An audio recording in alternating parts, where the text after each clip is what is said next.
उसका शरीर आधा सड़ा हुआ था, उसके चेहरे पर कीड़े रेंग रहे थे। वो मुझे अपनी तरफ खींच रही थी। उसने जैसे ही मेरा हाथ पकड़ा, मेरा हाथ सुन्न पड़ गया। मैं साफ साफ सैली की आत्मा को देख सकता था। ऐसा कहना था टोनी पिकमैन का, जो कि रहते थे हॉन्टेड सैली हाउस में। अब ये सैली कौन थी और उसका घर हॉन्टेड कैसे बन गया था? क्या वाकई में इस भूतिया घर के पीछे कोई पैरानॉर्मल रीजन है? क्या वाकई में यहाँ पर सैली की आत्मा आज भी भटकती है? इन सभी सवालों के जवाब मिलेंगे आपको आज की इस दिल दहला देने वाली कहानी में। तो जल्दी से सब लोग अपने अपने जूते चप्पल निकाल दो, क्योंकि हम चलने वाले हैं डेमोनिक सैली के घर के अंदर आज के फाड़ू वीडियो में।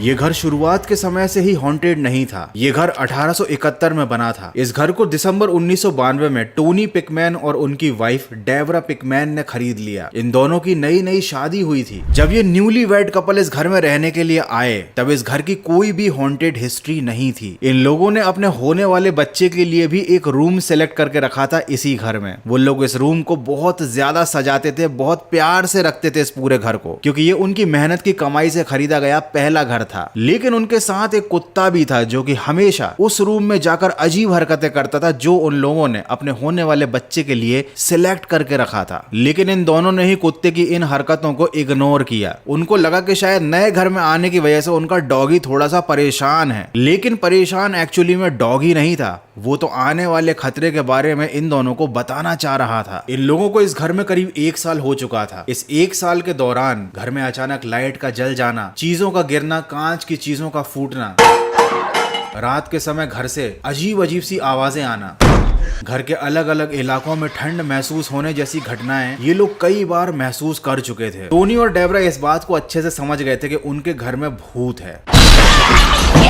लेकिन चूंकि उनका बजट ही नहीं था नए घर में शिफ्ट होने का, तो उन्होंने भूत के साथ ही रहने का फैसला किया। क्योंकि पहली बात तो उन्हें भूत दिखाई नहीं दिया था, और दूसरा वो लोग भूतों पर विश्वास नहीं करते थे। इसी घर में उनका एक बेबी भी हो गया, और उस बेबी को उन्होंने उसी कमरे में रखा जिसमें कुत्ता हमेशा जाकर भौंका करता था। लेकिन डेबरा इस घर में होने वाली कुछ चीजों से बहुत ज्यादा परेशान हो चुकी थी, जिनमें से कि एक घटना थी उसके बेबी का रात में ना सोना। डेबरा को हमेशा ऐसा लगता था कि कोई अदृश्य आत्मा है जो उसकी बेबी के साथ रात में 2 बजे के बाद खेलने लगती है, जिसकी वजह से बेबी सोता नहीं है। लेकिन ये तो सिर्फ शुरुआत थी। आगे उन्होंने ऐसी ऐसी घटनाओं का सामना किया जिन्हें सुनने के बाद आपकी भी रूह कांप जाएगी। एक दिन टॉमी अपने बच्चे के कमरे में गया और उसने देखा कि पूरे खिलौने बिखरे पड़े हुए हैं, जबकि उनका बच्चा तो बहुत छोटा था, वो तो अभी खिलौनों को उठा भी नहीं पाता था। टोनी को लगा कि शायद डेबरा ने ये खिलौने फर्श पर फैलाए होंगे बच्चे को खिलाने के लिए, तो उसने सारे खिलौनों को जमा दिया, अपनी जगह पर सारे खिलौनों को अच्छी तरीके से रख दिया। और जैसे ही टोनी वापस लौट कर आ रहा था, आधी सीढ़ियां उतरते ही उसे बच्चे के कमरे से फिर से खिलौनों के फेंकने की आवाज सुनाई दी, जबकि उस कमरे में कोई भी नहीं था। जब टोनी ने वापस जाकर देखा तो खिलौने वापस वैसे ही फर्श पर पड़े हुए थे। इस घटना के बाद टोनी ने डेबरा से बात की और इन दोनों ने डिसाइड किया कि वो अपने बच्चे को उस कमरे में अकेला रात में बिल्कुल नहीं छोड़ेंगे। टोनी ने अपने भाई को और डेबरा ने अपने सिस्टर को बच्चे को संभालने के लिए अपने घर पर बुला लिया। इन दोनों ने बच्चे को अपने साथ ही रात में सुलाना शुरू कर दिया। एक हफ्ते बाद उनके पड़ोसी ने आकर कहा कि रात के 2 बजे के बाद आपके बच्चे के कमरे की लाइट जल जाती है। ये सुनने के बाद वो दोनों पति पत्नी मतलब टोनी और डेबरा काफी परेशान हो गए, क्योंकि बच्चे के रूम की लाइट वो लोग रात को 2 बजे नहीं जलाते थे। इनफैक्ट उस रूम में तो अब कोई रहता ही नहीं था, वो रूम उन लोगों ने बाहर से लॉक कर दिया था। इस घटना के बाद टोनी ने डिसाइड किया कि अब ये लोग इस घर में नहीं रहेंगे, चाहे इनको सड़क पे ही क्यों ना रहना पड़े। और ये टोनी भैया का एकदम सही डिसीजन था। अगर टोनी की जगह मैं होता तो ये डिसीजन डे 1 पर ही ले लेता, सड़क पर सोने का नहीं, घर से बाहर निकलने का। लेकिन जैसे ही टोनी ने ये बात सोची, उसकी पीठ में बहुत तेज दर्द होने लगा। जब डेबरा ने टोनी की टी शर्ट को ऊपर उठाया तो देखा टोनी की पीठ पर पंजे से बने हुए घाव थे, जैसे किसी ने उसकी पीठ पर बहुत जोर जोर से पंजे मारे हों। ये देखकर ये सब लोग डर गए और तुरंत उस घर से भाग निकले। 29 जुलाई 1993 बारबरा कॉनर नाम की एक पैरानॉर्मल इन्वेस्टिगेटर को ये लोग अपने घर पर लेकर आए। अब चूंकि टोनी भैया ने एक एक पाई करके इस घर को खरीदा था, तो भूत के डर से वो घर को ऐसे तो छोड़ नहीं सकते थे। बारबरा ने टोनी को बताया कि इस घर में एक छोटी बच्ची की आत्मा है, इस बच्ची का नाम है सैली। और ये पता लगने के बाद टोनी ने इस घर की पूरी हिस्ट्री के बारे में पता लगाया, तो उनको पता चला कि बहुत समय पहले यहाँ पर सैली नाम की एक लड़की रहती थी, जो इसी घर में मर गई थी। और ऐसा माना जाता था कि उसकी आत्मा इसी घर में भटकती है क्योंकि उसको इस घर से बहुत ज्यादा प्यार था। और टोनी और डेबरा ने चूंकि अभी तक सैली का जलवा देखा नहीं था तो उनको लगा कि बच्ची की ही आत्मा तो है, रह लेंगे साथ में, कर लेंगे थोड़ा सा एडजस्ट। और यहीं पर इन दोनों से एक भारी गलती हो गई। टोनी और डेबरा वापस उसी घर में शिफ्ट हो गए, ये जानते हुए भी कि इस घर में सैली रहती है।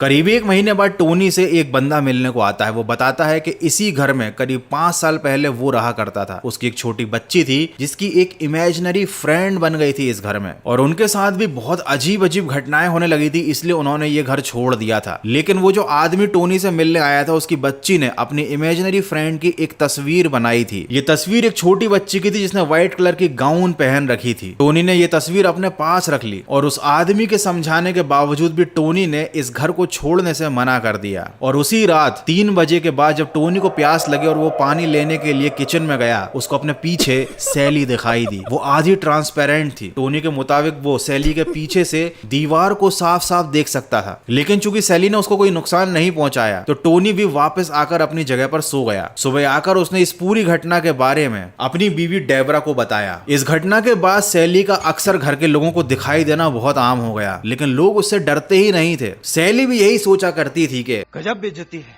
मतलब लिटरली ये तो भूत की गजब बेइज्जती है भाई, भूत दिखाई दे रहा है और लोग सीरियसली ही नहीं ले रहे उसको। लेकिन करीब 1.5 महीने बाद सैली ने दिखाया अपना जलवा। रात के समय टोनी सो रहा था। ऑब्वियसली रात के समय टोनी सोता ही था, लेकिन तभी अचानक उसकी नींद खुली तो उसको अपने सामने सैली दिखाई दी। उसने फिर से वही किया, उसने सैली को इग्नोर किया, लेकिन इस बार सैली ने उसके पैर पकड़कर अपनी तरफ उसे खींच लिया। सैली बहुत ज्यादा शक्तिशाली हो चुकी थी। उस पूरे कमरे में बहुत ज्यादा ठंड थी। उसने टोनी के शरीर को जहां भी छुआ टोनी का शरीर सुन्न पड़ गया। वो बहुत ताकत से टोनी को अपनी तरफ खींच रही थी। टोनी ने बताया कि उस लड़की का आधा चेहरा सड़ा हुआ था, उसके चेहरे पर कीड़े रेंग रहे थे, वो थोड़ी इंसान और थोड़ी जानवर जैसी दिखाई दे रही थी। यह नजारा बहुत ही ज्यादा डरावना था। और उसके बाद टोनी ने जैसे तैसे करके अपनी जान बचाई और वो उस घर से भाग निकला। उस दिन के बाद से टोनी के पूरे परिवार ने उस घर को छोड़ दिया और भूतों को सीरियसली लेना शुरू कर दिया। ये घर आज भी सुनसान पड़ा है। किसी की हिम्मत नहीं होती कि वो वापस इस घर में जाकर रहने लगे। लेकिन बहुत से लोग जो पैरानॉर्मल एक्टिविटी की जांच करते हैं वो अक्सर इस घर में आया करते हैं। बहुत से लोगों ने यहाँ पर एक आत्मा के होने की मौजूदगी को महसूस भी किया है। लेकिन टोनी पिकमैन की फैमिली के बाद आज तक इस घर में कभी कोई नहीं रहा।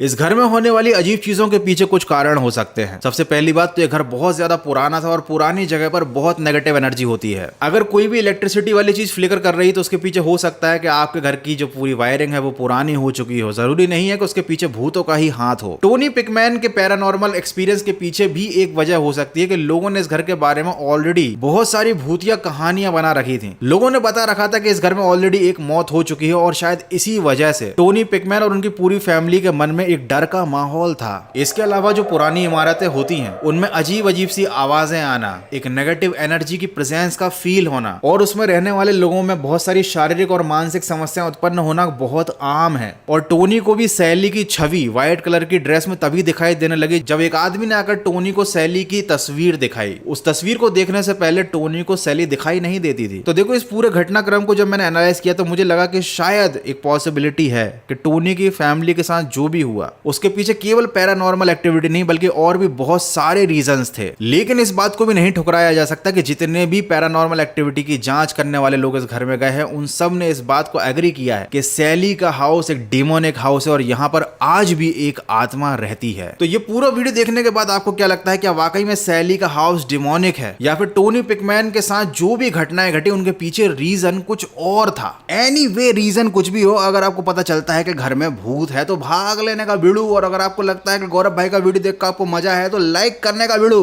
तो फटाफट से वीडियो को लाइक करो और वीडियो अच्छा लगा है तो नहीं तो सब्सक्राइब करो। और हाँ भैया, अपना ध्यान रखना। वीडियो खत्म हो चुका है, मैं जा रहा हूं अपने भूतिया घर में सैली के हाथ की बनी हुई चाय पीने। मिलते हैं अगले एक और फाड़ू वीडियो में।